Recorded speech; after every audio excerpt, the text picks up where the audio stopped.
राम राम किसान भाइयों, गन्ना बुआई का समय चालू हो चुका है। सभी किसान भाई अपने गन्ना बुआई में लगे हुए हैं। किसान भाइयों, अगर आपको अच्छा उत्पादन लेना है अपने गन्ने से, तो आपको गन्ना बुआई का तरीका बदलना पड़ेगा। जो पहले से बोते चले आ रहे हैं, यह तरीका आपको बदलना पड़ेगा भाइयों, जब भी आप अच्छा उत्पादन ले पाओगे। जो 28-30 इंच से आप गन्ना बोते हो, उसे छोड़कर अब आपको ट्रेंच विधि पर आना पड़ेगा, तभी भाइयों अच्छा उत्पादन मिलेगा। क्योंकि भाइयों 28-30 इंच का गन्ना जब आप बोते हो, तो उसका जो कार्य है वो मई जून तक ही चलता है। और जैसे ही बरसात शुरू होती है भाइयों, उसके बाद खेत में बड़ा नहीं जाता।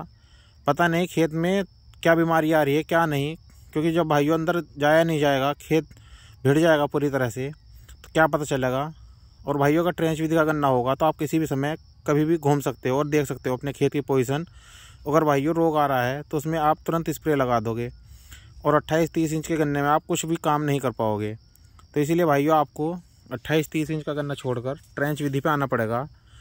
और भाइयों ट्रेंच विधि का आने के बाद आपको उसमें सह फसल के रूप में कुछ ना कुछ लेना पड़ेगा। अगर आप आमदनी लेना चाहते हैं सह फसल के रूप में, तो आप कुछ भी लगा सकते हैं। अगर भाइयों आमदनी नहीं लेना चाहते, तो आप उसमें मूंग की उड़द की बुआई करके उसमें भाइयों हरी खाद का उपयोग ज़रूर करें। इससे भाइयों आपका गन्ना बहुत ही ज़बरदस्त होगा। आप ये देख सकते हैं, ये जो हमारा खेत है, इसमें भाइयों हमने पहले तो ढैंचे बुआई करी थी, उसकी जुताई करी। फिर इसके बाद भाइयों हमने सरसों की बुआई करी, और फिर इसकी जुताई करके आप पानी चला दिया भाइयों। और गन्ने की पोजीशन देख सकते हैं आप, कितना ज़बरदस्त गन्ना हो रहा है भाइयों।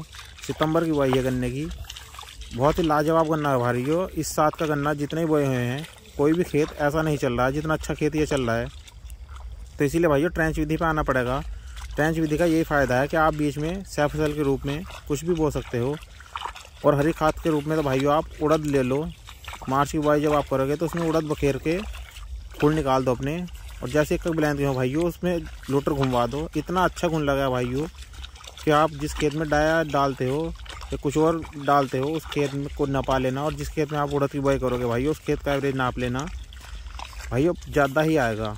बहुत ही ज़बरदस्त गुण लगता है भाइयों हरी खाद का। तो ये भाइयों आजमाई हुई बात है भाइयों। इस बार आप बुआई जरूर करके देखना, हरी खाद का कितना अच्छा गुण लगता है। आप गन्ने की पोजीशन देख सकते हैं भाइयों, बहुत ही ज़बरदस्त गन्ना चल रहा है। तो भाइयों बस यही कहना है, एक तो 28-30 इंच का गन्ना बोना छोड़ दो, ट्रेंच विधि पर आ जाओ। और ट्रेंच विधि पाने के बाद भी आपको सह फसल के रूप में कुछ ना कुछ उसमें लेना पड़ेगा, तभी आप अच्छा उत्पादन ले पाओगे। चाहे कोई सी भी गन्ना वैरायटी लगा लो भाइयों, ट्रेंच विधि में वही पास है। लेकिन नेड़े गोल के जो 28-30 इंच के गन्ना बोते हैं आप, उसमें भाइयों ये नई गन्ना वैरायटी चल नहीं पाने की, क्योंकि इनमें भाइयों टिल्डिंग बहुत ज़्यादा है। तो इसीलिए भाइयों फूंसा हो जाएगा गन्ना, बहुत बारीक रह जाएगा। इसलिए ये आगे वैरायटी चल नहीं पाएंगी 28-30 इंच के गन्ने में।